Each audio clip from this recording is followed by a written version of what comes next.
And it's that time of year once again. The new WWE video game has come out. This is WWE 12, getting rid of the SmackDown versus Raw versus SmackDown title. A lot of stuff came out this year that was supposed to be pretty exciting. I was looking forward to this thing probably more than ever before. With that in mind, I actually took some vacation days off based on the release date so I could have some time to mess with it. And most of the video you'll see here was from the first maybe 48 hours of having the game. And here's some of my thoughts about the different features in the game that were available at the time. As you can see here, most of it's very similar to 2011's version of SmackDown vs. Raw versus SmackDown. And not too much different there. They've just kind of changed the categories up a little bit. You got your normal matches, extreme matches, Hell in a Cell, the Inferno match, which for the life of me, I don't know why they don't get rid of that. When was the last time they had a friggin' Inferno match? The match sucks in the game. It has sucked in the game. It needs to go away. There's got to be something you can do better than that. You got your one-on-one, two-on-two tag teams, your triple threats, and all the other things that go on to that. You got your tag team options, your elimination, and so forth and so on. Here's your basic roster that comes with the game. Most people got the early release, so you got The Rock added to that as well. So I'm going to go ahead and just throw a match together here. We'll get a little bit of a look at the gameplay. See what it looks like this year. That some of the characters do look a little bit better. Some of them, quite honestly, look like crap. But I think they all look better than they did on the THQ website when they were releasing their entrance videos early on. I think they look a lot better than that. Leave it to Wade Barrett to go get a new friggin' tattoo right after the game gets released. Maybe they'll have that in a DLC in the future. Probably not. So we got a tag team matchup here featuring my new Legacy 2.0 going up against somebody The following tag team again, the entrances are a little bit better. What I like is this blur effect on the body. I think that would be really cool. 245 pounds, Randy Orton. It's a little tough on the jaw. It's the same 5 or 6 or 7 figures over and over again. It kind of goes together better. Gives us overall more arena feel to it. Also, the sound is much better so far as the music has the effect change to it. So you have that slight distance with the replay that makes it much more realistic. It's almost like From Calabria, Italy, weighing 227 pounds, Santino Marella. They're going back in time for that, I guess. Quite honestly, I think you should go back to this look because the hair's not working for them. And their opponents, here we've got the Cody Intercontinental and Michael Champion, Michael McGillicuddy Jr. And the United States Champion, Cody Looks Rhodes. pretty good. I'm really not a fan of Cody with the face mask, but fortunately there are 2 versions of him on this game. Just like there are Randy Orton. You can have Randy Orton with the beard as you just saw, or you can have him clean shaven. You can get Cody Rhodes to go with or without the mask, so that makes me a happy person.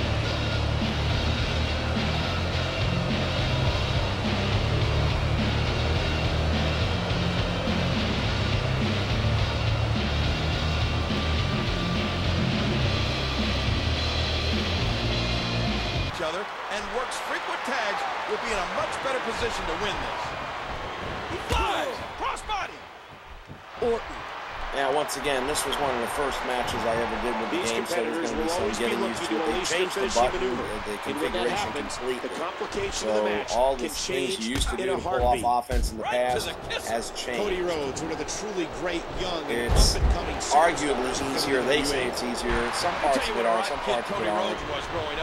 Just stick with one thing. I don't understand why they needed to make the changes to begin with, but if this is your new thing, stick with it. Don't change it every year, because quite honestly, it makes it a pain in the butt. Now, right there, you just saw something.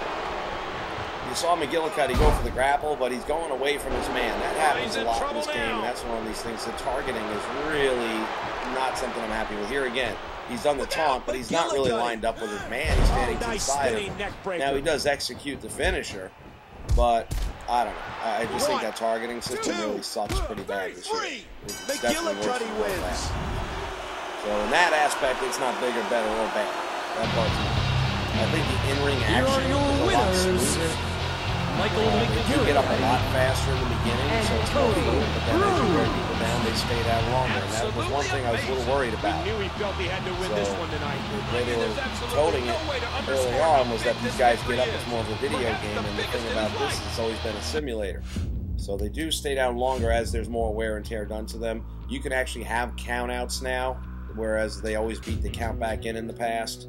So it's more realistic that way. Let's look at the create mode. Everybody wants to know about this. This is an early version of an Adam Pearce I was working on. I've got a lot of stuff in this game that I can't show you because I don't want to give spoilers away on the videos that we're going to be putting up. But Adam Pearce is a character that, yes, we're going to be bringing him back this year. And this is an early version of him. The final version that is now done looks different, but this was the early work. They do have some new poses, which are kind of cool. It doesn't really work for him, but that would be a good Jeff Hardy kind of thing. And I don't know, that might be a good Miz or whatever you want to use. But there's about 3 or 4 new poses in there, which are kind of cool. This is a great pose, except for the fact that the guy's got his mouth all perched up like he's going to give somebody a kiss. And yeah, I'm not going to go for that one too much.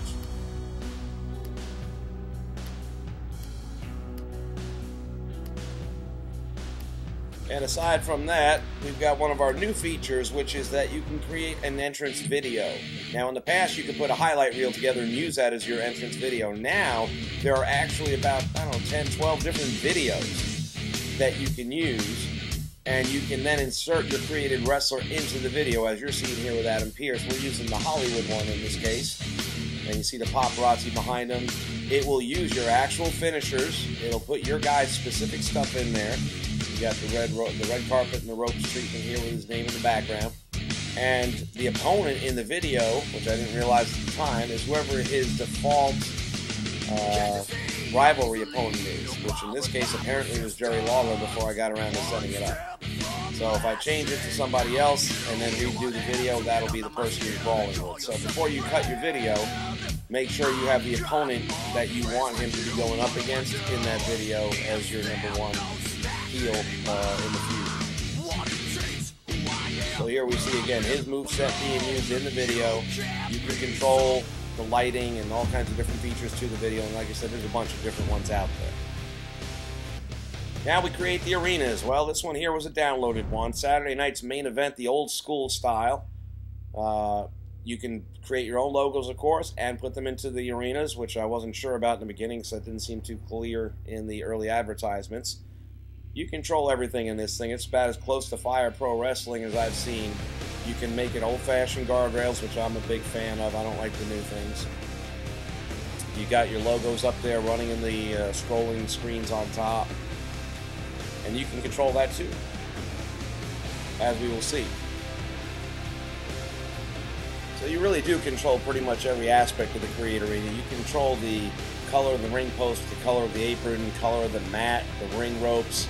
You can see the wood top on the announcer's desk. You can change that to several different things. You can change the pattern on it. Honest to God, they've really done a good job with this. This is a huge advance in the game, and it's something you can get rid of certain things in this game. This better not be one of them.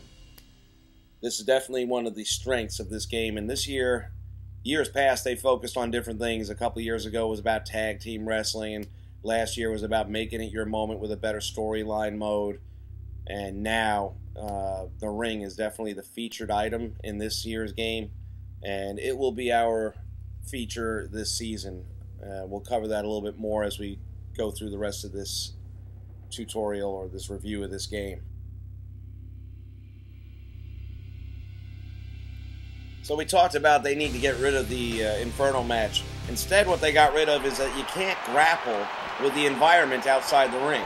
You can whip him into the steel steps, but you can't actually drag him there and ram his head into him. You can't drag the opponent to the ring post and crotch him on it and wrap his leg around it. I think that's a big step backwards for this game. So then we get to my favorite part, which is create a story mode. Let me tell you about the sides of the egg they laid with this one. They didn't do shit. It's the exact same scenes as last year. Come on, guys. You can't make 5, 6, 7 new scenes, one different branching scene. You couldn't do anything in this mode differently. That is a just absolute cop-out, and that is a huge disappointment to me personally. And since they've given me nothing new to work with, we'll be featuring the arenas this year a lot more than the stories. And that brings us to by far the biggest piece of crap about this game, and that is the online mode. If you've had this game since opening day, you know what I'm talking about. You keep getting the same message all the time: servers not available at this time. Now, as I am posting this video, they have fixed a lot of the issues. However, if you're still doing a search for a specific wrestler, more times than not, it will bump you off. So it's not fixed. We're over 3.5 weeks in. You're selling a game that does not work online. That ain't right. The only reason I'm giving this game an 8 on a scale of 1 to 10 is because the actual in-ring action is better and the Create Arena mode is pretty solid. Other than that, there's a lot of room for improvement for next year. I will not be buying the game on opening day next year because I want to know that the online mode is working before I spend any money.